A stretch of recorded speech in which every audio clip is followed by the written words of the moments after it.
Mateos 26, del 17 al 29. Y a lo que yo voy dando el repaso, entonces la hermana Virgen que se prepare para que lea la lectura en Mateo 26, del 17 al 29. Sección 11, la Pasión, Mateo 26, 1, 27 al 66. Letra A, preparativos para la muerte.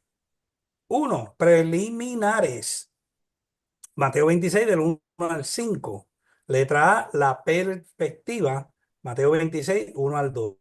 Por cuarta y última vez en este evangelio, nuestro Señor advirtió a sus discípulos acerca a que debería morir. Mateo 16, 21, 17, 23, 20, 18. Este año la Pascua iba a hallar su verdadero significado. Éxodo 12, del 1 al 13, Levítico 23, 5, Deuteronomio 16, del 1 al 2. Por fin había llegado el Cordero Pascual y pronto iba a ser inmolado. Los discípulos no sabían hasta ahora que Jesús sería crucificado durante la preparación de la Pascua, pues la Pascua comenzaba en la tarde del jueves con la muerte del Cordero Pascual. El original lo pone en presente, o sea, es entregado por ser cosa y estar cercano. Letra B, el complot. Mateo 26, del 3 al 5.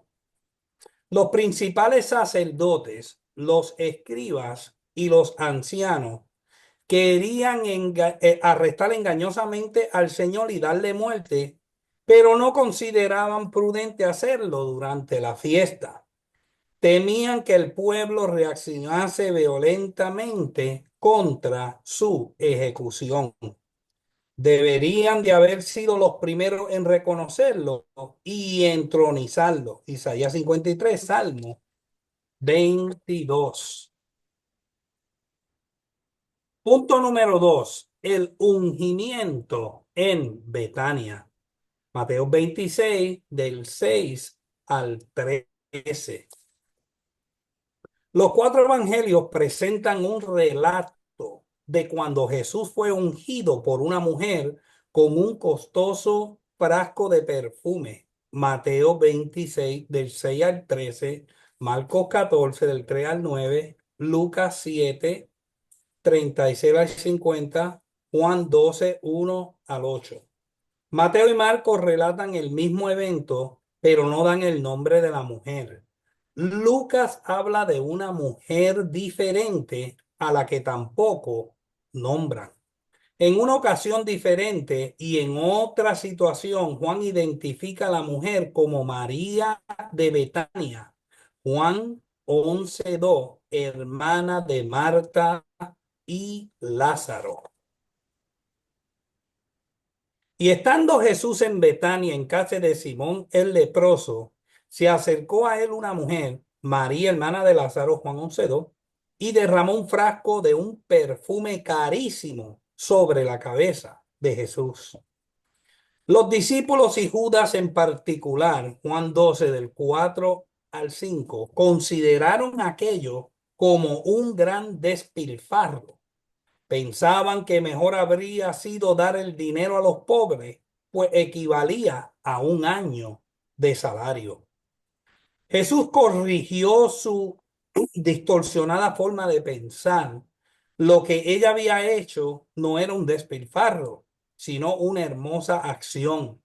Los pobres pueden ser ayudados en cualquier momento, pero solo una vez en la historia del mundo pudo el Señor ser ungido para su sepultura.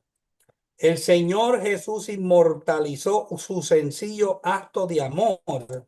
Se contará en recuerdo de ella.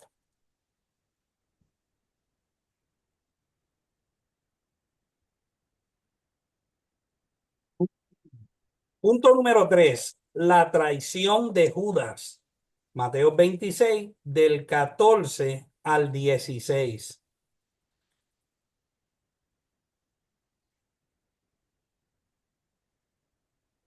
Entonces uno de los 12, esto es uno de los discípulos que había vivido con el Señor Jesús, viajado con él, visto sus milagros, oído sus enseñanzas y que había sido testigo del milagro de una vida sin pecado, uno a quien Jesús podía llamar mi mejor amigo, el que comía mi pan. Salmo 41:9. Fue el que levantó su calcañal contra el Hijo de Dios, Judas Iscariote. Fue a los principales sacerdotes y se puso de acuerdo en vender a su maestro por 30 piezas de plata. Los sacerdotes le pagaron allí mismo un menospreciable total de alrededor de un mes de salario de un humilde jornalero. A diferencia de los otros discípulos que llamaban a Jesús Señor, lo cual es significativo en muchas maneras, Judas nunca utilizó este título para Jesús y en cambio lo llamaba Rabí, a quien reconocía como solamente su maestro. Judas no solo no tenía fe en Cristo, sino que tenía muy poca o ninguna relación personal con Jesús. Al examinar los evangelios, vemos que el único diálogo documentado entre los dos menciona a Judas siendo reprendido por Jesús después de su relación motivada por la avaricia hacia María, Juan 12, del 1 al 8. Cuando Judas niega su traición, Mateo 26, 25, y la traición misma, Lucas 22, 48. Judas era consumido por la avaricia al punto de traicionar la confianza no solo de Jesús, sino también de sus condiscípulos, como lo vemos en Juan 12, del 5 al 6. Judas, como la mayoría de la gente de su tiempo, creía que el Mesías iba a terminar con la ocupación romana y a tomar la posición de un poderoso gobernante sobre la nación de Israel. Judas pudo haber seguido a Jesús esperando beneficiarse de su asociación con él como el nuevo poder político reinante. Sin duda, él esperaba estar entre la élite gobernante cuando esto sucedería. Pero cuando Judas cometió la traición, Jesús ya había dejado en claro que él planeaba morir, no iniciar una rebelión contra Roma. Así que Judas pudo haber asumido, como lo hicieron los fariseos, que puesto que él no derrocaría a los romanos, él no podía ser el Mesías que estaba esperando. Hasta aquí el repaso. ¿Alguien tiene alguna pregunta tocante al repaso o podemos entrar de lleno en la clase?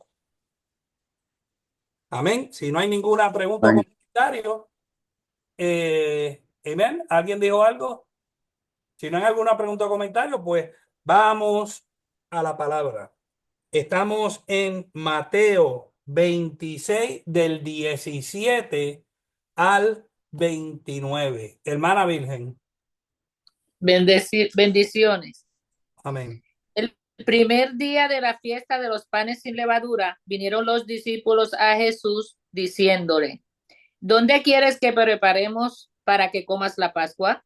Y él dijo, id a la ciudad a cierto hombre y decidle, el maestro dice, mi tiempo está cerca, en tu casa celebraré la Pascua con mis discípulos. Y los discípulos hicieron como Jesús les mandó y prepararon la Pascua.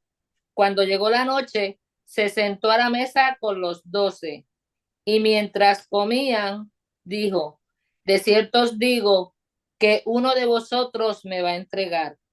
Y entristecido en gran manera, comenzó cada uno de ellos a decirle, ¿soy yo, Señor?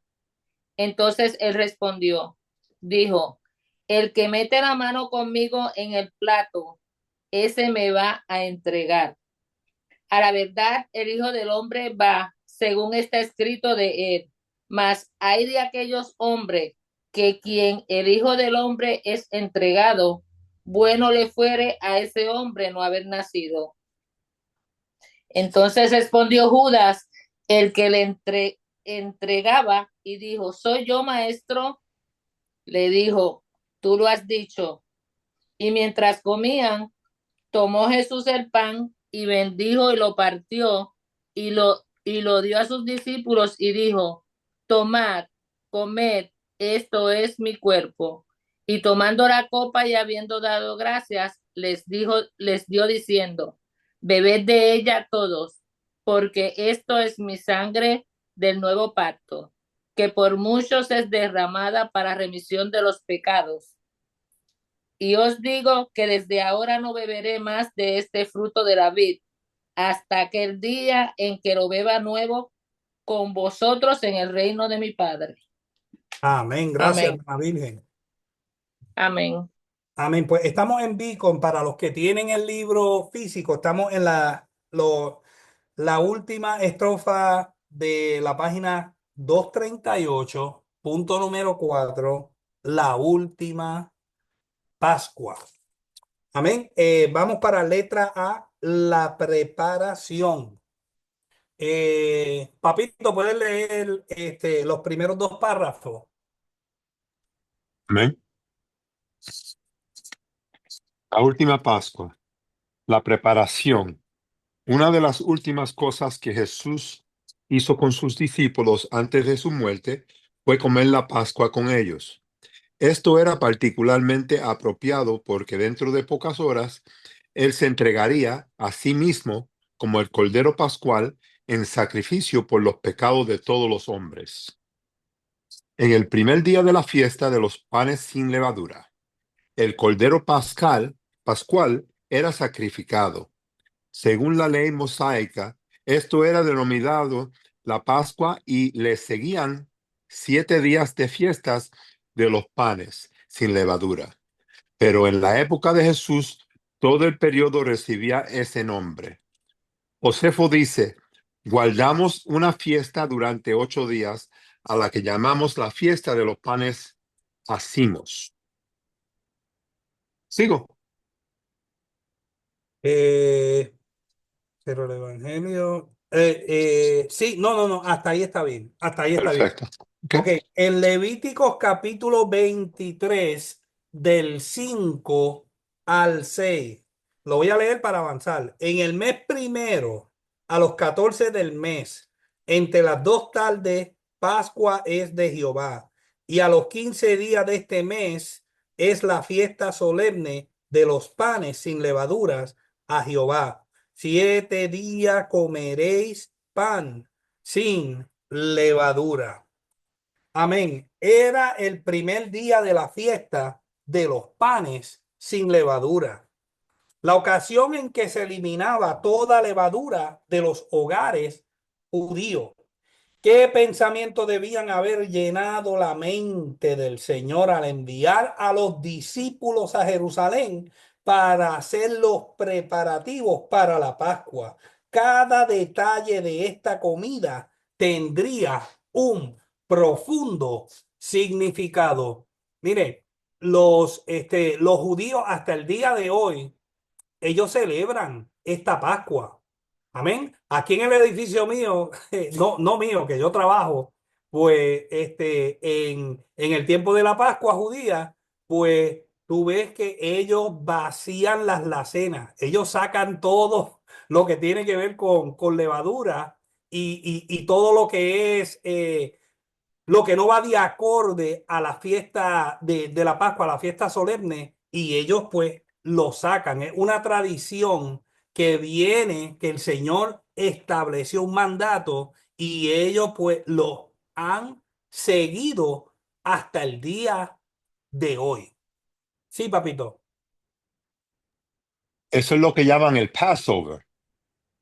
¿O es Sí, otra fiesta? no, no, no, es el Passover. Okay. Es básicamente el paso. Y esto lo vamos a cubrir a medida de que la clase vaya desarrollando.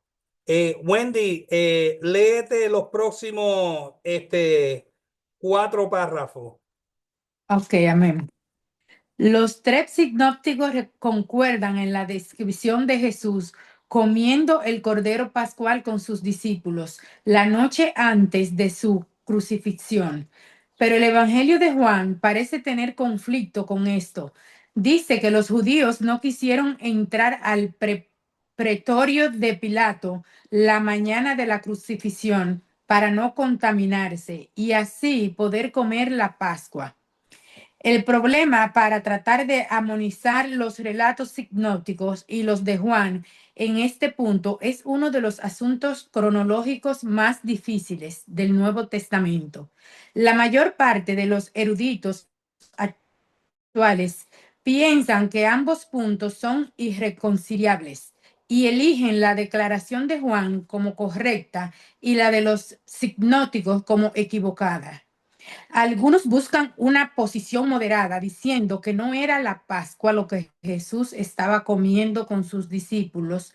Los sinópticos así lo afirman, o bien intencionalmente pudo comerla antes, sabiendo que moriría en tiempo determinado. Edersheim insiste en que la última cena de los sinópticos era realmente la Pascua. Lo mismo hace Jeremías, que llama la atención al hecho de que la Pascua fue celebrada en Jerusalén durante la noche, estando los 12 con pan y vino y el canto de un himno.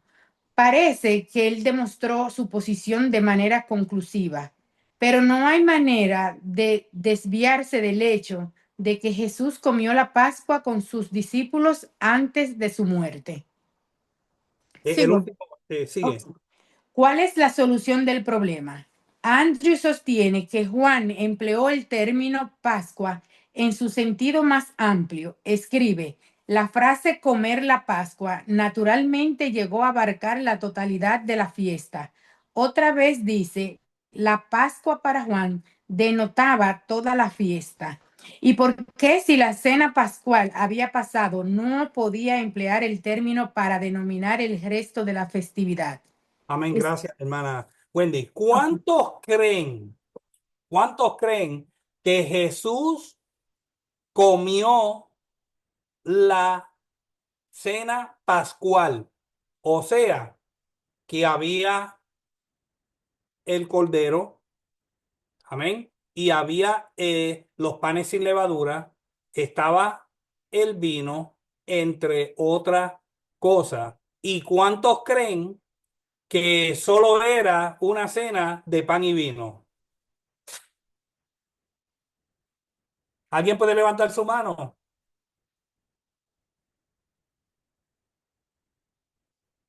Usted nunca se ha puesto a pensar en eso. ¿Quién, quién solo come pan y vino para cenar? Nadie, ¿verdad que no? Para los que nos gusta comer un poquito de vino o jugo de uva o lo que usted quiera poner con un poquito de pan, Dios mío, al menos que no estemos tomando la Santa Cena. Pero Jesucristo era judío. Él era judío. Y los judíos hasta el día de hoy celebran esa cena. Pues en esa cena tenía que, tenía que el Cordero Pascual tenía que estar presente. ¿Cuántos se afinan conmigo? Tenía que estar presente. ¿Por qué? Porque Jesucristo y los discípulos eran judíos y ellos observaban las tradiciones y los mandatos de Moisés. Amén. Vamos a entrar en los comentarios. La Biblia nos dice que si los israelitas únicamente tenían que comer pan sin levadura cada año durante la Pascua como una conmemoración del éxodo de la esclavitud en Egipto. No es que los judíos tenían que comer pan sin levadura todo el año. Amén. Esto era como conmemoración de su salida a prisa de Egipto, ya que los hijos de Israel salieron de Egipto apresuradamente. No tuvieron tiempo para que el pan creciere. Por lo tanto, en esa primera Pascua, el pan se hizo sin levadura. En la descripción de este pan y por qué se comió, la Biblia nos informa lo siguiente. Vamos para Deuteronomio, capítulo 16, versículo 3.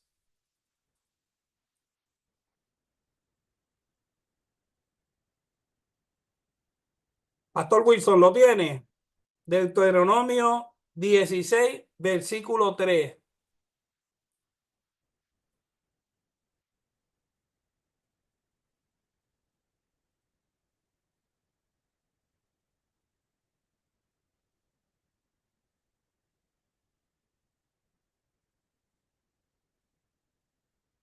Ok, pues si Wilson no está ready, pues, Espérate, lo tengo. ok, Deuteronomio 3, 16 16:3. o 16:3, ok, espérate. Ay, espérate, un minutito, voy a buscar el capítulo, espérate, 16:3. 16, 13, 14, 15. Ok, aquí voy, 16:3, aquí voy. 16:3. Dice, no comerás con ella pan con levadura. 7 días comerá con ella pan sin levadura, pan de aflicción, porque a prisa saliste de tierra de Egipto, para que todos los días de tu vida te acuerdes del día en que saliste de la tierra de Egipto. Amén. Gracias, Pastor Wilson. Amén. Otros mandamientos adicionales respecto a comer los panes sin levadura se encuentran en Éxodo 12:8, Éxodo 29:2 y Número 9:11. Hasta el día de hoy, en los hogares judíos, la fiesta de la Pascua incluye los panes sin levadura.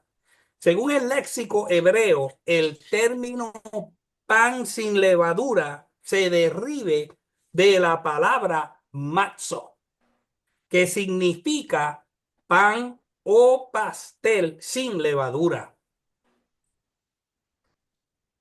El léxico también afirma que a su vez matzo se deriva de una palabra que significa drenar o succionar.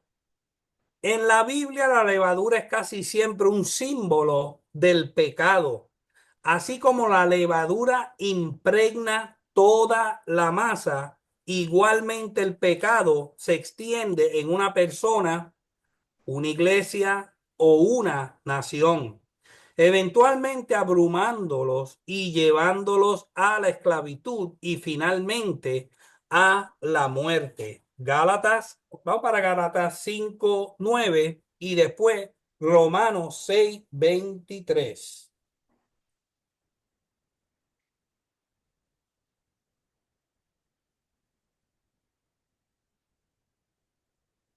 Gálatas 5:9. ¿Quién lo tiene? Ok, léelo, papito. Gálatas 5:9. Un poco de levadura leuda toda la masa. Amén. Romanos 6:23.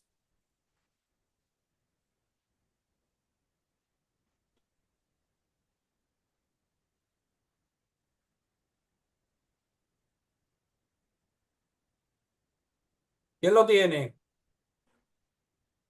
Ok, Félix, léelo.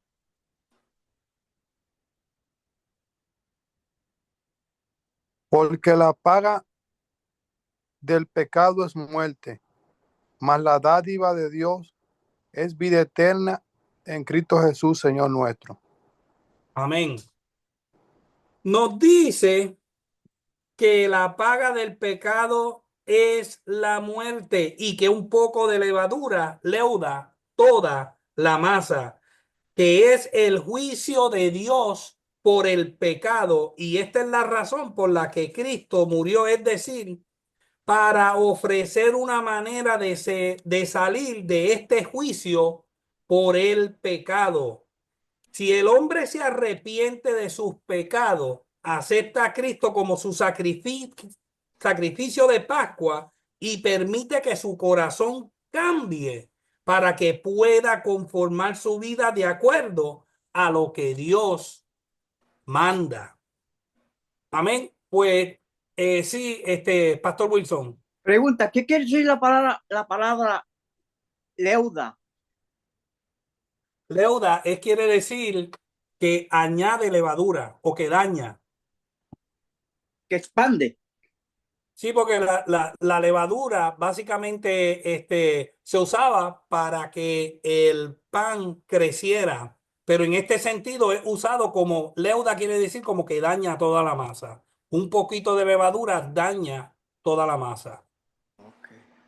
¿Por qué? Porque como el pueblo de Israel salió básicamente a prisa de Egipto, por eso fue que ellos tuvieron que hacer este pan sin levadura. ¿Por qué? Porque no había horno, no había tiempo para cuando tú le echas la levadura, tú tienes que dejar que esa masa se fermente un poco.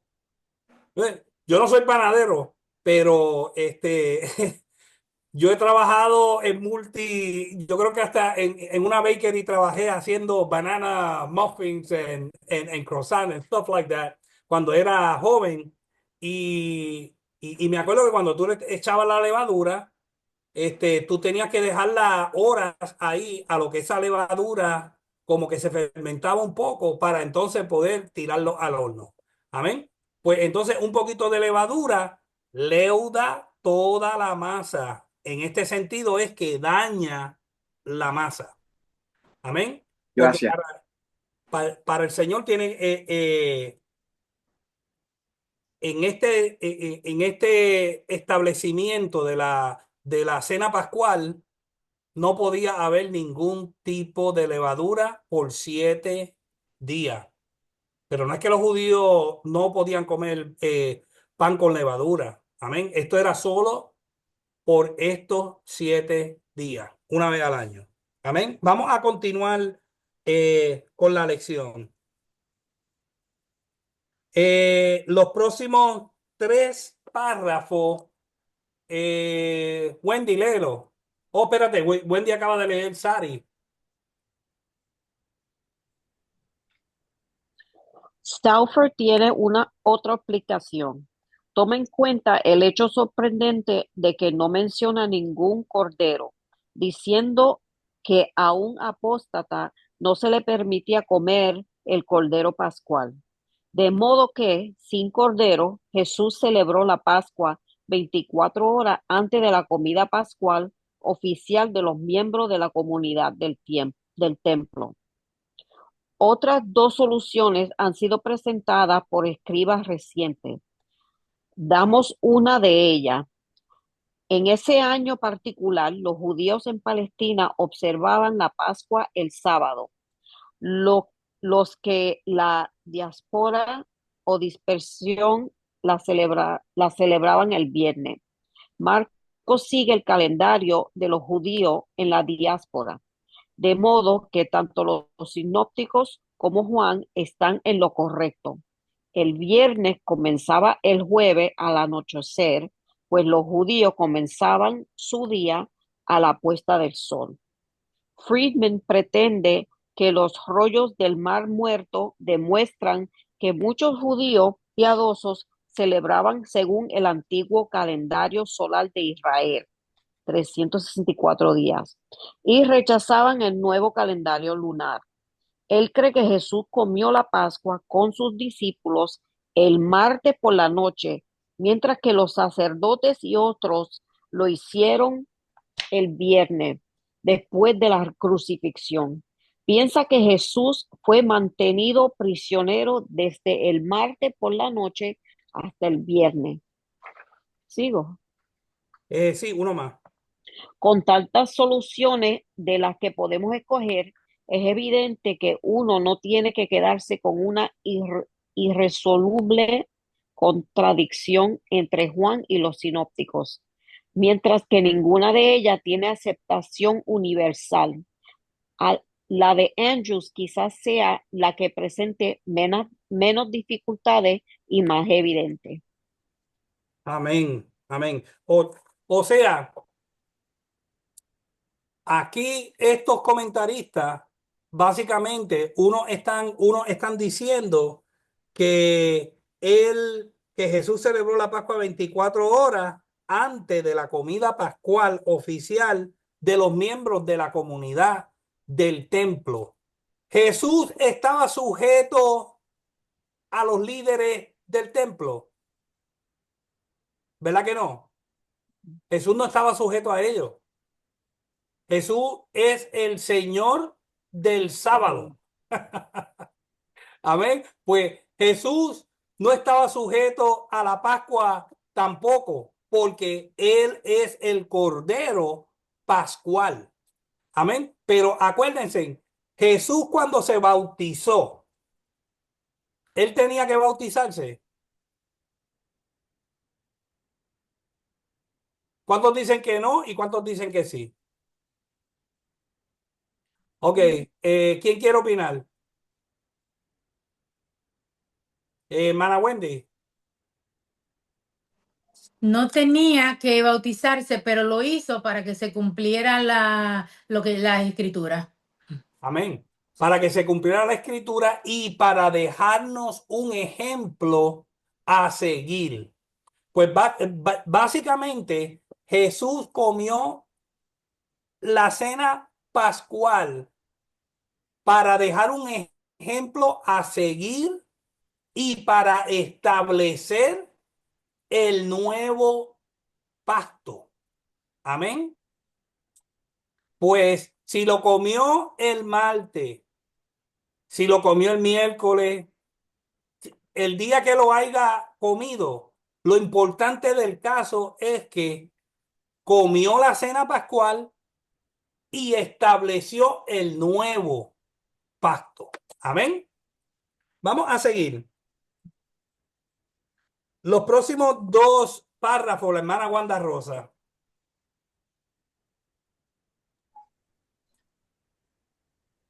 Pastor Elio, Sí, yo podía comentar algo sí, seguro. al respecto a la pregunta que usted hizo, que cuántos creemos que sí, que no. Jesús no necesitaba ser bautizado. Él lo hizo porque ahí, cuando él se bautizó, fue que cuando comenzó su ministerio, Amén. ¿sabes? Su ministerio. Nosotros cuando nos bautizamos, damos testimonio de que somos nuevas criaturas y comenzamos una nueva etapa en nuestras vidas. Amén. El bautismo no condena, pero es menester porque si Jesús lo hizo, como ejemplo, nosotros, cuando venimos a Cristo, en un momento dado tenemos que bautizarnos en las aguas. Amén. Amén. Ya, Es una confesión pública. ya. Pública. El que le acepte en público, él lo reconocerá al frente de su Padre y los ángeles en el cielo. Amén. Pues sí, los hombres tienen que ver. Él dejó el ejemplo para que todos nosotros siguiéramos su ejemplo. Si él lo hizo,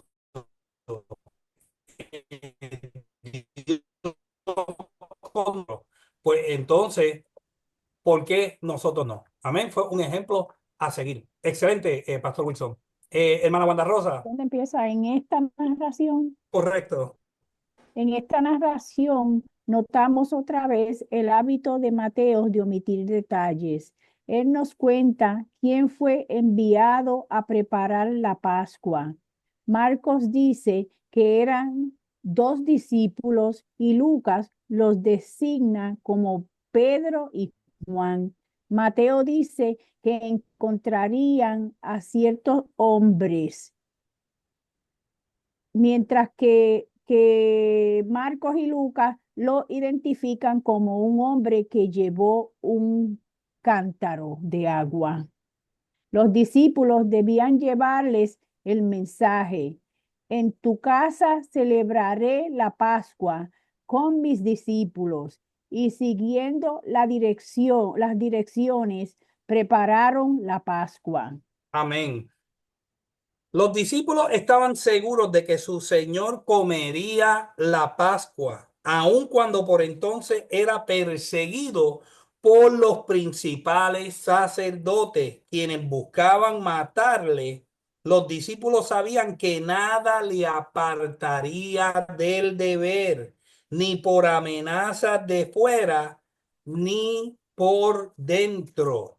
Ellos sabían que no tenía casa propia donde ir a comer la Pascua. No iban a elegir un lugar sin que él les dijera. Y de él recibieron la dirección. Él le envió a cierto hombre, en el verso 18, quien probablemente era su amigo y seguidor. Y a su casa se invitó a sí mismo e invitó a sus discípulos. Quien hospeda a Cristo en su corazón conocerá los secretos de Cristo. Decirle en tu casa voy a celebrar la Pascua. Esto era una muestra de su autoridad como Señor. No rogó, sino que ordenó el uso de esta casa para su propósito. Del mismo modo, cuando Cristo por su Espíritu viene a nuestro corazón, pide ser admitido como quien es dueño del corazón y no le puede ser negado. Cuando tomamos a Dios, Cristo, por nuestro Dios, tomamos a los suyos como nuestro. Los discípulos hicieron conforme Jesús le había mandado y prepararon la Pascua. Tuvieron el cordero muerto y todo preparado para la Pascua. O sea que Jesucristo sabía que, que para preparar un cordero, yo no sé cuántos de ustedes han visto asar un cordero o guisar un cabrito, ¿verdad que coge horas? Para la mayoría de las mujeres que ellas son las que se encargan de la cocina. ¿Cuántos han guisado un chivo o un cordero? ¿Verdad que sí que coge tiempo? Coge como mediodía, ¿verdad que sí? Puede tomarte casi mediodía. Pues entonces, ¿por qué Jesús iba a mandar adelantar a los discípulos si, si no iba a haber Cordero Pascual? Él solo podía ir y con su autoridad decir, mira, necesito la casa, y inmediatamente el dueño de la casa iba a obedecerle. Amén. Pues sí, yo soy de los que me afino de que había un cordero pascual en esa cena. Ahora, Mateo no lo registra. En ninguno de los sinópticos lo registra, pero podemos deducir que había un cordero.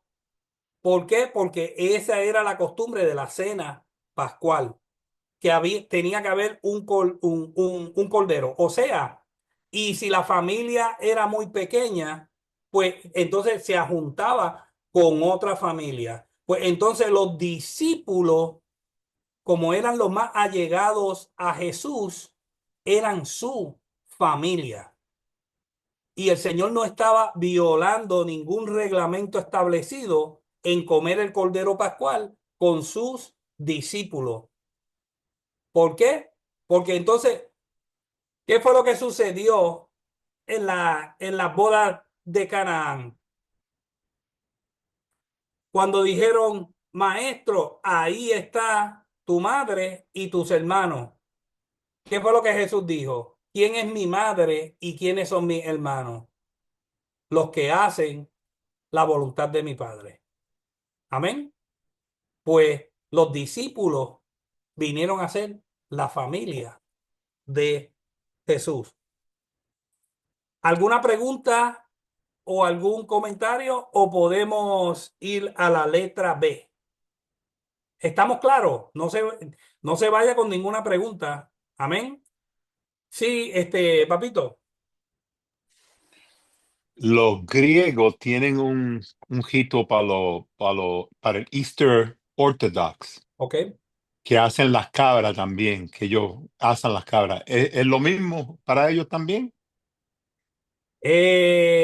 Bueno, los griegos ortodoxos, y fíjate, sé un poco de eso porque fui a un funeral de un griego ortodoxo aquí y básicamente ellos tienen una mezcla de un poco de catolicismo y un poco de judaísmo. Ujú. Amén. Pues no sé de cierto si tiene que ver con el Cordero Pascual, pero me inclino a que sí, me Yo inclino creo que a sí también. porque los griegos ortodoxos, ellos siguen, ellos básicamente siguen la ley de Moisés. Por esto. Amén. Gracias. Estamos en la letra B, la última cena. Jorge Molina, léete el primer párrafo.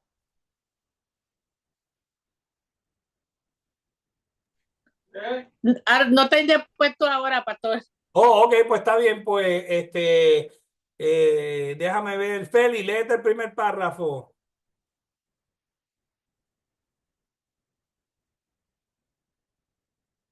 Feli, ¿puedes leer el primer párrafo?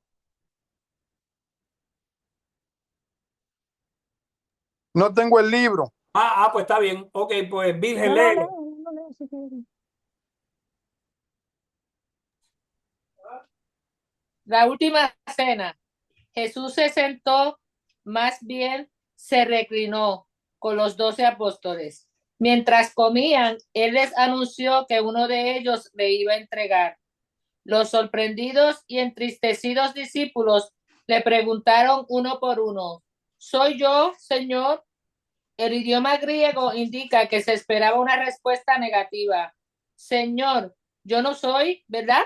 El maestro le respondió: el que mete la mano conmigo en el plato. Este hecho hizo que el crimen de Judas fuera más horrible, porque comer con una persona significaba entre los orientales su amistad y la seguridad de que no le haría daño alguno. Aún el traidor se unió en la pregunta ya hecha por los demás, aunque se dirigió a Jesús llamándole maestro, rabí. No, Señor. Cristo le respondió: tú lo has dicho, lo que parece ser una respuesta indirectamente afirmativa. A pesar de la amonestación de Jesús y aún después de esta oportunidad de reconsiderar su decisión, Judas siguió con sus planes de entrega. Amén. Este es Santo. el punto Wow. B, la última cena. Cena. Comieron la Santo. Pascua conforme a la ley. Jesús vino a cumplir, no a abrogar la ley o los profetas.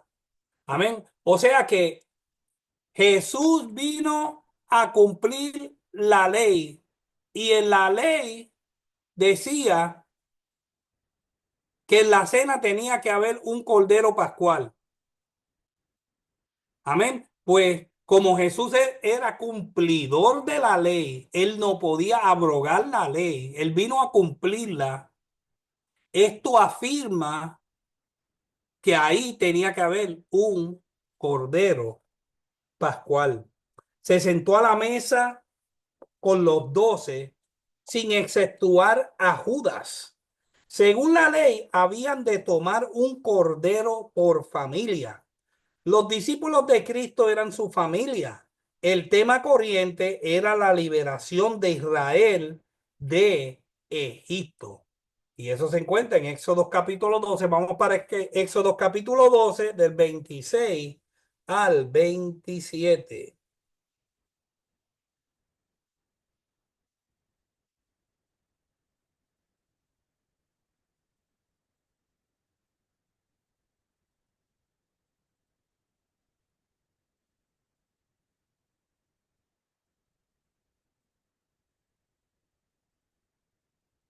Amén. ¿Quién lo tiene? Éxodo capítulo, léelo, papito.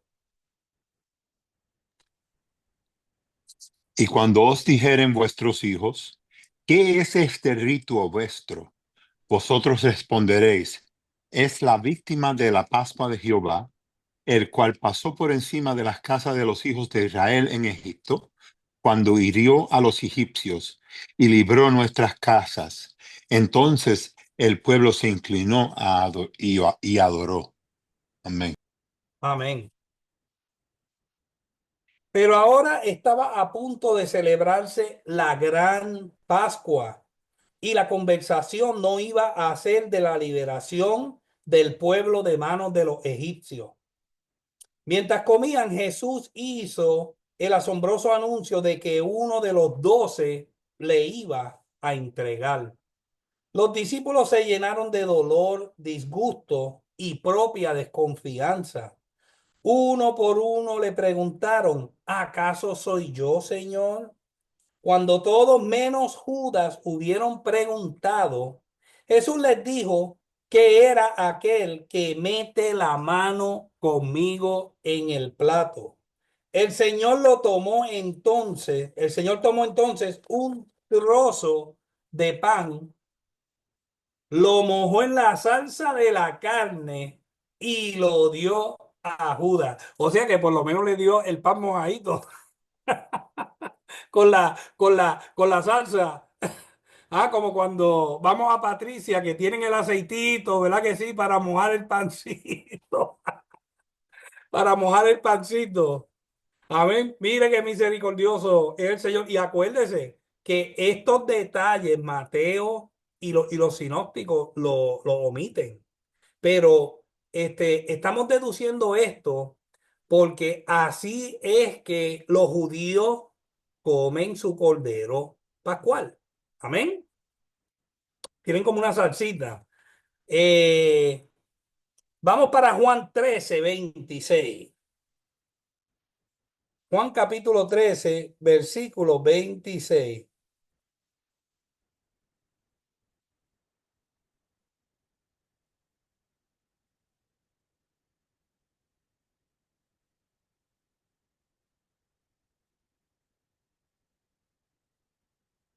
Léelo, Wendy. Respondió Jesús, a quien yo diere el pan mojado, aquel es. Y mojando el pan lo dio a Judas Iscariote, hijo de Simón. Amén. ¿Usted nunca se ha preguntado en qué el Señor mojó ese pan? Mire, por muchos años yo creía que él mojó el pan con el vino, porque la Biblia lo que habla es del pan y el vino, ¿verdad que sí? I'm gonna be honest. Amén. Pero ahora sabemos de que había para el Cordero Pascual, ellos hacían como una salsita y hacían su cena. No era solo pan y vino. Entonces, en la misericordia del Señor, Él hasta mojó el pancito, porque ese pan sin levadura, yo no sé cuántos de ustedes han probado lo que es matzo, pero esos son como unas galletas como desabría que no saben a nada, a nada.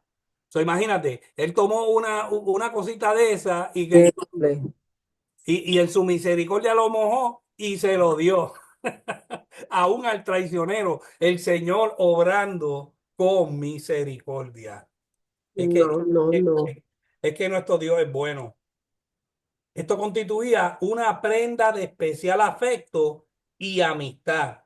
Esto sucedía conforme a la escritura en Salmo 41:9. Vamos para Salmos 41:9.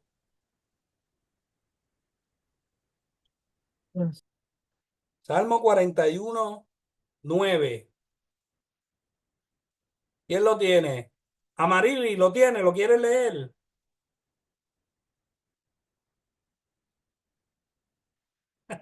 No te oigo.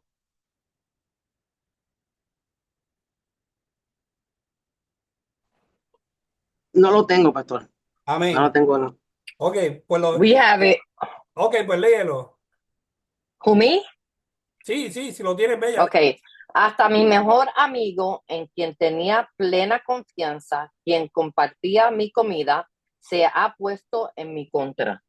Wow. O sea que este acto que está registrado en Juan 13:26, el salmista lo pudo profetizar. Amén.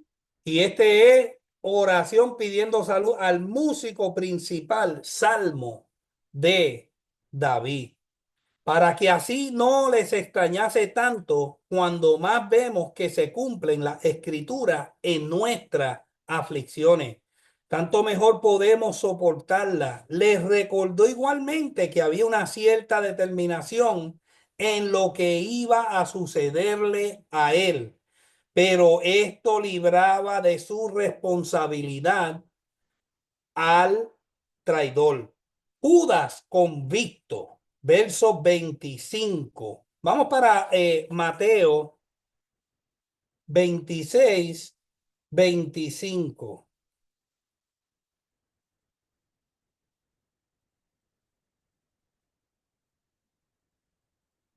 Mateo 26:25. Entonces respondiendo Judas, el que le entregaba, dijo: ¿Soy yo, maestro? Le dijo: tú lo has dicho. O sea, así pensaba evitar toda sospecha en la cual habría incurrido con su silencio. Bien sabía que él era el traidor, pero quería aparentar ser ajeno al complot. Cristo contestó pronto: tú lo has dicho. ¿Usted cree que Judas no sabía que era él? Y, y él se creía que podía engañar a Jesucristo. Pero Jesucristo le dio una respuesta inminente, rápida, directa.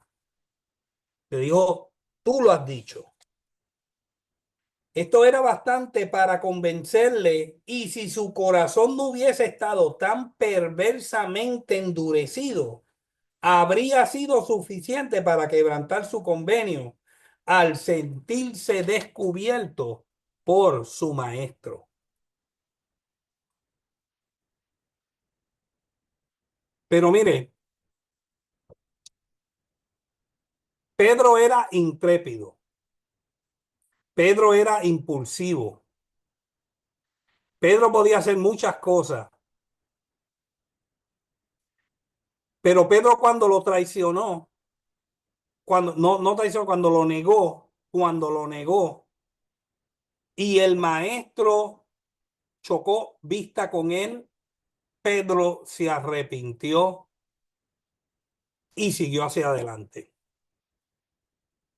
Pero la diferencia entre Pedro y Judas es que Judas se arrepintió después que él cometió la traición y lloró amargamente.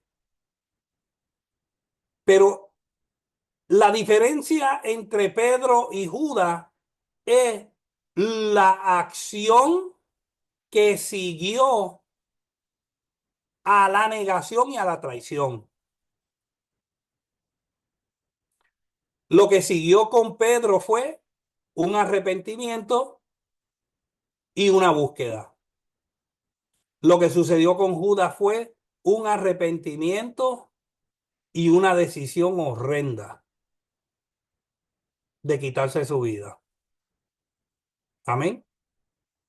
¿Estamos claros? ¿O alguien tiene alguna pregunta o algún comentario? Sí, Jorge Molina. O sea que ahí la traición y quitarse la vida, ahí pecó dos veces. Básicamente porque ¿quién es el autor y dador de la vida? Dios. Cristo. Ahora, como el pastor Luis dice, nosotros no somos jueces.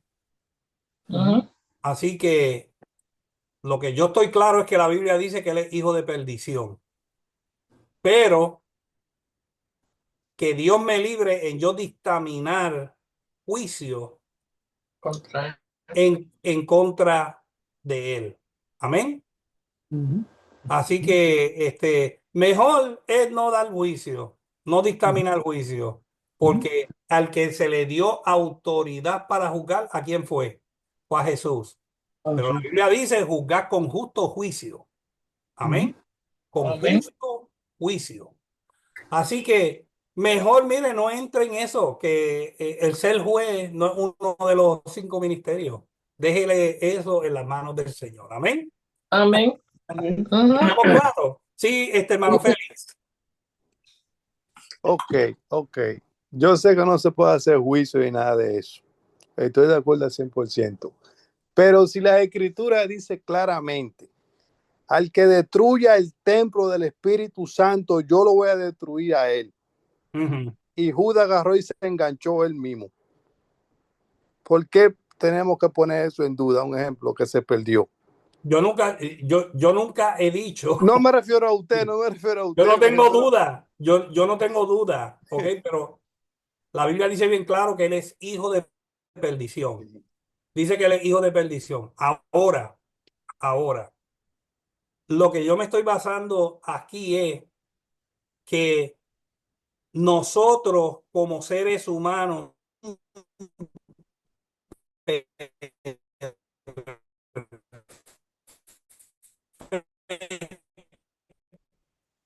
esa decisión a Jesucristo. Amén. A Jesucristo.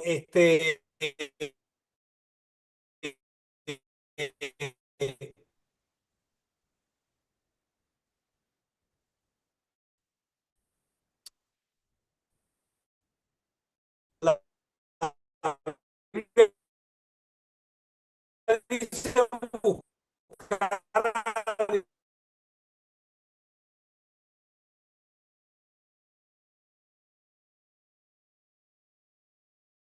os conoceréis.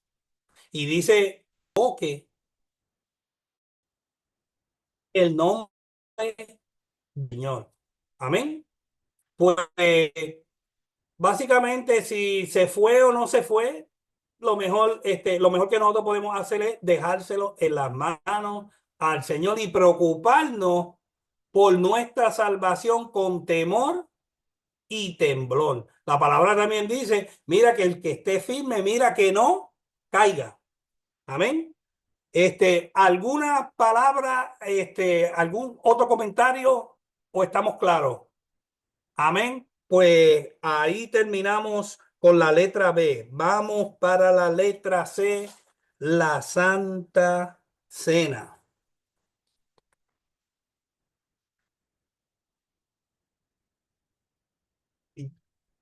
Y perdonen que yo estoy un poco ciego, por eso es que me estoy tardando un poco. Maybe I need stronger glasses.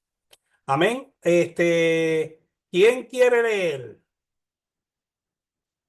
Bella, ¿tú tienes el libro? Yes. Ok, léete el primer párrafo. La Santa Cena. La Santa Cena.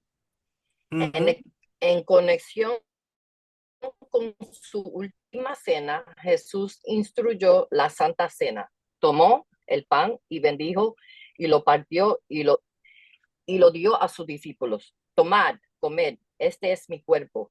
Debería aclararse qué significa esto representa mi cuerpo. Amén, gracias, hermana Bella. Después de observar su última Pascua, el Señor instituyó lo que conocemos como la Cena del Señor. La institución de la misma, una ordenanza dependiente de la institución divina. El apóstol Pablo, al hablar de esta ordenanza en Primera de Corintios 11:23, a lo largo de todo su discurso, llama a Jesucristo el Señor, porque como Señor la instituyó. Vamos para Primera de Corintios, capítulo 11.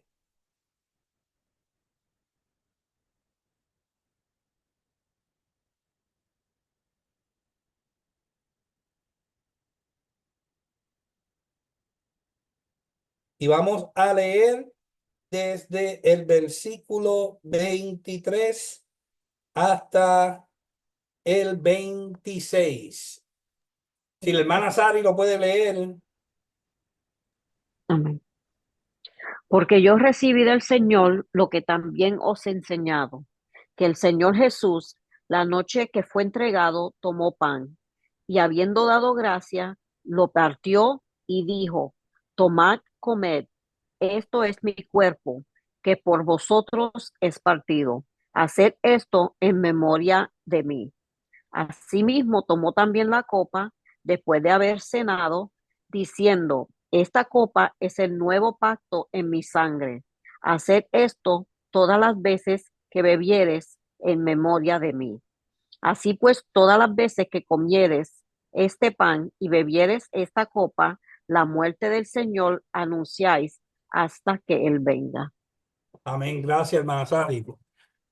O sea que nosotros somos parte del nuevo pacto. Nosotros necesitamos un cordero pascual,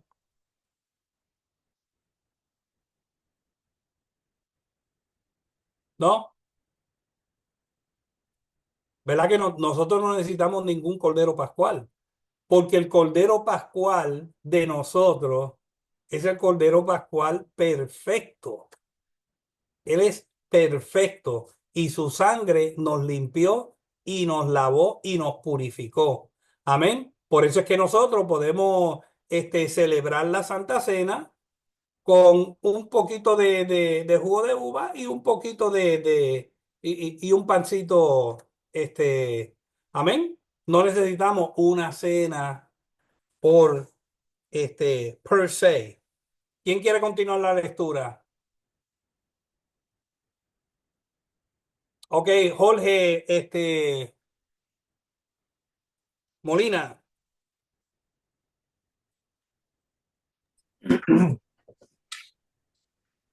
Entonces el maestro tomó la copa. Carl cree que esta será la tercera copa de la comida pascual llamada la copa de bendición. Él les instruyó: beber de ella todos. Es lamentable que estas palabras, repetidas millares de veces todos los domingos alrededor del mundo, hayan sido traducidas tan incorrectamente. El griego dice claramente: bebed de ella todos vosotros. Jesús procedió entonces a identificar el contenido de la copa como representando su sangre del nuevo pacto, derramada por muchos para remisión de pecados. Amén. Hasta ahí. Gracias, hermano Jorge. Jesús les recordó que no bebería más de este fruto de la vid con ellos hasta que volviese a la tierra a reinar. Entonces el vino hablará del gozo y bienaventuranza del reino de su Padre. A menudo se pregunta si deberíamos usar el pan sin levadura o el pan leudado. Papa caliente, ¿podemos utilizar pan con levadura para la Santa Cena? Que podemos usar cualquiera de los dos, no importa, porque Ok, la hermana Wanda Rosa dice que podemos usar cualquiera de los dos. ¿Quién está con ella? Yo creo que se pueden usar cualquiera de los dos, pero debemos de hacer la tradición. Ok, Papito dice cualquiera de los dos, pero deberíamos de seguir la tradición. Pastora, ¿usted alzó su mano? Y porque lo de la levadura era del viejo pacto. Y nosotros Porque la ya levadura ok, nosotros vivimos bajo la gracia, no bajo la ley. amén, amén, amén, amén y amén. Mire, para la gente religiosa, es una afrenta terrible uno utilizar un pan con levadura. ¿Por qué? Porque ellos dicen, no, que el pueblo de Israel, así el Señor lo, lo dice en su palabra, así es la ley. Pero como la pastora dice, nosotros estamos en la gracia. Amén. Lo que el pueblo de Dios tiene que cuidarse es la levadura en nuestros corazones. Amén. La levadura en nuestros corazones. O sea, de que si estamos en un viaje misionero y hay recién convertidos y ellos desean tomar la Santa Cena, no se le puede dar la Santa Cena porque no hay pan, lo que hay es pan con levadura. Amén. Esto es como símbolo, amén, es como símbolo. Pero es bonito seguir la tradición, pero no es necesario. Amén. A menudo se pregunta si, Pastor Elliot, sí, I'm sorry, I have a question. yep. Are we supposed to do the Santa Cena every Sunday or is once in a while? Mira, Because I'm vamos confused. I'm sorry to cut you off. Because I'm confused with what is said here que dice, es lamentable que esta palabra repetida millares de veces todos los domingos alrededor del mundo haya sido traducida tan incorrectamente.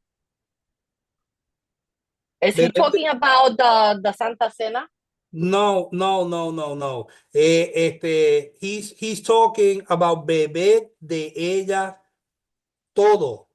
De eso es lo que él está hablando ahí. Okay. Es lamentable que estas palabras repetidas millones de veces todos los domingos alrededor del mundo hayan sido traducidas tan incorrectamente. Bebed de ella todos vosotros. No es todo.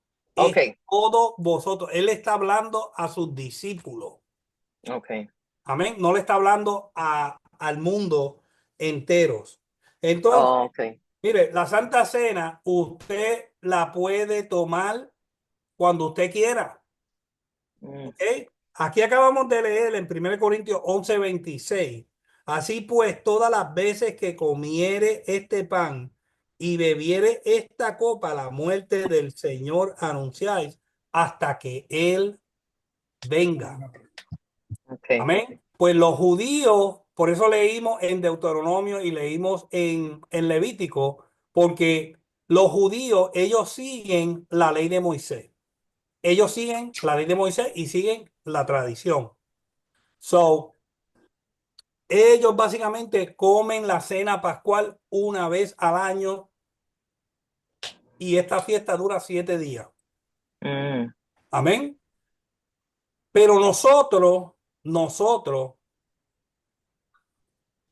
es un sentido espiritual. El sacrificio de Cristo, nosotros no comemos ningún cordero pascual. El sacrificio de Cristo en la cruz, ese es nuestro cordero pascual. El Señor estableció la Santa Cena, su Santa Cena, como un recordatorio. So, cada vez que nosotros tomamos la Santa Cena, estamos recordando lo grande que Cristo hizo para limpiarnos de todo pecado. Así que sí, se puede tomar la Santa Cena todos los domingos, todos los días, cuando usted quiera. ¿Entiende? Cuando usted quiera, porque no hay un patrón establecido. Amén. Pastor, Okay. Amen. No hay un bíblico, no hay un patrón establecido. Acuérdese que los discípulos eran judíos. ¿Ok? Eran judíos. Y los discípulos, aunque ellos seguían a Cristo, muchos de ellos todavía estaban estoqueados en el judaísmo. Amén. En las costumbres. ¿Por qué? Porque era tradición, una tradición de ellos. Nosotros, los caribeños, los puertorriqueños, dominicanos, cubanos, que estamos en la isla, ¿qué nosotros comemos el 24 de diciembre? El buen lechón, ¿verdad que sí? La mayoría. un lechón asado. Amén. So, Arroz con so, gandules. ¿por qué? Con arroz con gandules y pasteles. Es algo que es tradición. Es tradición de nosotros los latinos. Pues entonces el pueblo judío tiene sus tradiciones y los judíos eran, los discípulos eran judíos. Amén. ¿Estamos claros en eso? ¿O alguien tiene, Jorge Molina, como que te vi que tenías un comentario? Sí, cada vez te dice que no te podemos hacer la cena nosotros mismos, pero yo entiendo que hay algo más detrás de eso, sino como va a ser un pacto nuevo con el Señor, arrepentimiento, ¿no? Como que cuando uno siente que pecó delante del Señor, Exacto. pues uno puede pedirle un perdón al Señor y hacer un pacto con la cena. Ujú. Amén. Amén. Seguro que sí, la Santa Cena debería de ser un acto solemne. Amén. Porque estamos recordando el acto que el Señor hizo para con nosotros, como Él se entregó a sí mismo por la humanidad entera. Eso debería de ser un acto sí, solemne, pero no es requerido que nosotros lo hagamos todos los domingos, si esa es la pregunta. Amén. Lo mismo sucede con la copa de gracia que estaba allí preparada para beberla. Después de dar gracias, según la costumbre de los judíos en la Pascua, la copa contenía el fruto de la vid, que a su vez era símbolo de la sangre del nuevo pacto. El nuevo pacto de gracia sería ratificado por su preciosa sangre, derramada por muchos para remisión de pecados. Su sangre era suficiente para proveer el perdón para todos, pero aquí fue derramada por muchos en cuanto a que fue solo efectiva para quitar los pecados de los que creen. Amén. La sangre está disponible para todos. La sangre de Cristo está disponible para todos, pero es efectiva para los que creen. Amén. Vamos a seguir con el último párrafo. Léelo, papito. Cristo declaró que no volvería a beber del fruto de la vid hasta aquel día en que lo beba nuevo con vosotros en el reino de mi Padre. Hay un sentido en el cual Cristo participa con los creyentes en el servicio de comunión. Pablo asevera: todas las veces que comeréis este pan y beberéis esta copa, la muerte del Señor anunciáis hasta que Él venga. 1 Corintios 11:26. Amén. Gracias, papito. Jesús les recordó que no bebería más de este fruto de la vid con ellos hasta que volviese a la tierra a reinar. Entonces, sí, yo creo que me adelanté y leí pero lo voy a leer otra vez. Con ellos hasta que volviese a la tierra a reinar. Entonces el vino hablará del gozo y bienaventuranza del reino de su Padre. A menudo se pregunta si deberíamos usar el pan sin levadura o pan leudado o vino fermentado o vino sin fermentar para la cena del Señor. Pocas dudas puede haber de que el Señor usó pan sin levadura y vino fermentado. Todo el vino en aquellos tiempos era fermentado. Los que dicen que el pan con levadura estropea la cena, la levadura es un tipo de pecado. Deberían darse cuenta que lo mismo es cierto de la fermentación. Pablo destaca que lo que cuenta es el significado espiritual del pan, no el pan mismo. Vamos para Primera de Corintios, capítulo 5. Primera de Corintios, capítulo 5, del 7 al 8.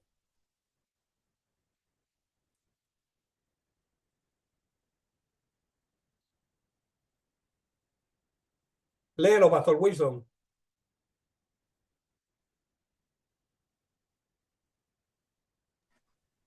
Dice: limpiaos pues de la vieja levadura, para que seáis nueva mesa sin levadura como sois, porque nuestra Pascua, que es Cristo, ya fue sacrificada por vosotros, por nosotros.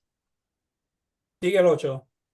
Así que celebremos la fiesta, no con la vieja levadura, ni con la levadura de malicia, de maldad, sino con panes sin levadura, de sinceridad y de verdad. Amén. Wow. Ahí es donde está. Amén. Así que los utensilios, los elementos que se usan hoy en día no son importantes. Los elementos son el corazón limpio y el corazón sincero y un corazón lleno de gracia y arrepentimiento. Amén. Pues hasta aquí. ¿Alguien tiene alguna pregunta o algún comentario?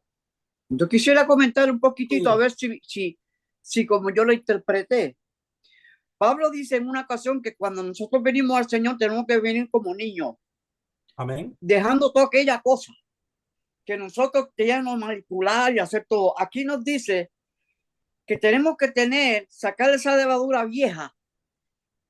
¿Tú estás entendiendo? ¿Me estás entendiendo, Pastor Sí, Elio? sí, seguro que sí. ¿Tiene sentido o no tiene sentido? Tiene mucho sentido porque el apóstol Pablo aquí en el 8 dice, ni con la levadura de malicia y de maldad, sino con panes sin levadura de sinceridad y de verdad.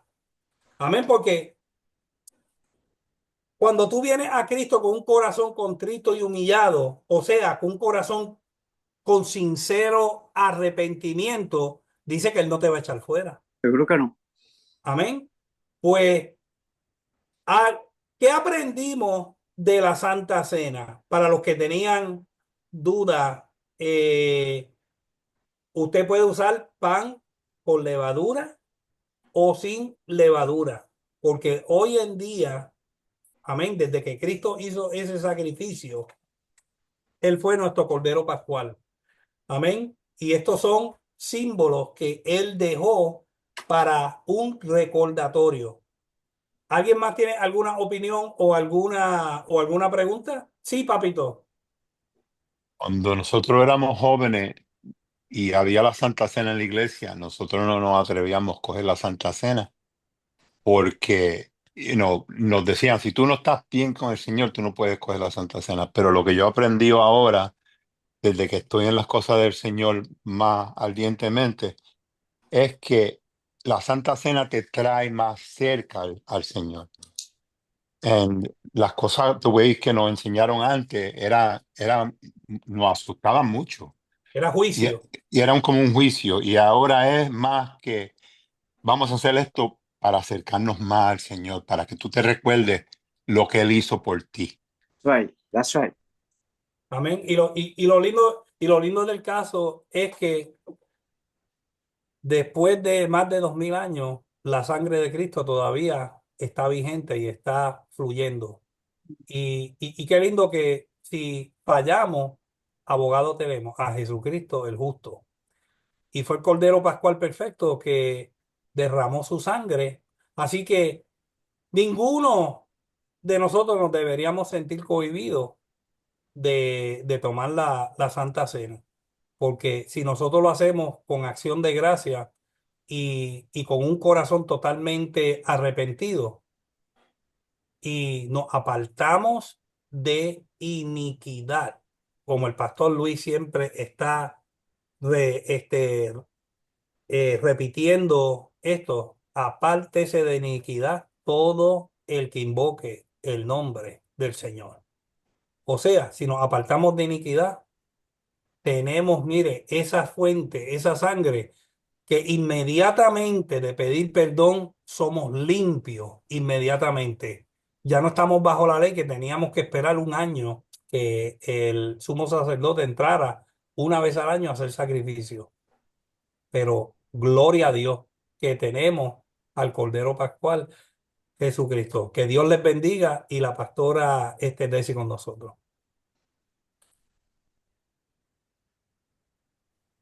Amén. Excelente clase. Denle un aplauso. Verdaderamente que nos gozamos y aprendimos muchísimo de esta clase. Gracias, Pastor Elio, de verdad que estas últimas clases, este capítulo ha sido sumamente interesante y muy, muy bueno y hemos aprendido mucho. Nuevamente, gracias. ¿Nadie más tiene ninguna pregunta? Yo quería preguntar cuando él dijo vino fermentado. Del vino fermentado, pastor. Ajá. Sí, amén. Mire,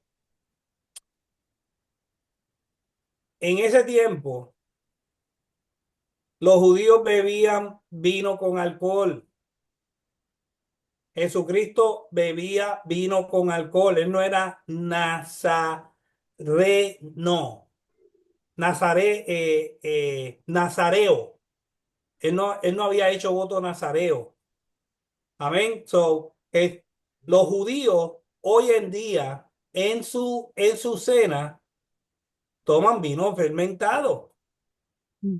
Yo no sé, mire, yo cuando me crié en la iglesia, pues decían, no, que no era vino fermentado. Pero si vemos las bodas de Canaán, el maestresala, ¿qué fue lo que dijo? Tú has dejado el mejor vino para lo último. O sea, para cuando ya la gente haya tomado mucho, entonces tú le sirves el vino inferior. O sea, nueva traducción, cuando ya estén picados, tú le sirves el vino inferior, pero el mejor vino tú lo das al frente. Y esos eran vinos que si no tenías control, te ibas a embriagar. Por eso es que los fariseos decían que Jesucristo tenía demonios. Que el Señor los reprenda. ¿Por qué? Porque ellos decían que este come y bebe vino con los publicanos. Así que Jesucristo, el Emanuel, Dios con nosotros, amén, tomó vino fermentado. Y eso lo aprendimos en las clases, en los capítulos anteriores, que Jesucristo no era nazareo. Él era nazareno de Nazaret. Él no había hecho voto nazareo. Amén. ¿Estamos claros? Mire, y para mí, cuando, cuando yo estudié esto de lleno hace más de una década o 2 décadas atrás, yo me empiquiñé de una manera tan... Yo me puse mal, porque yo decía, a Jesucristo tan santo, ¿cómo tú me... Mira, yo por poco le meto un puño a un amigo mío. ¿Cómo tú te vas a atrever a decirme a mí que Jesucristo tomó vino fermentado? Y él, Helio, sí, está en la escritura. La escritura está clara tocante a eso. Y después que me metí bien a estudiarlo bien de lleno, pues pude entender que los nazareos son los que no pueden tomar vino. Amén. Pero el nazareno, él era de Nazaret. Él sí. Amén. ¿Estamos claros o no estamos claros? Sí, Wilson. No, está todo bien. Está todo bien. Amén.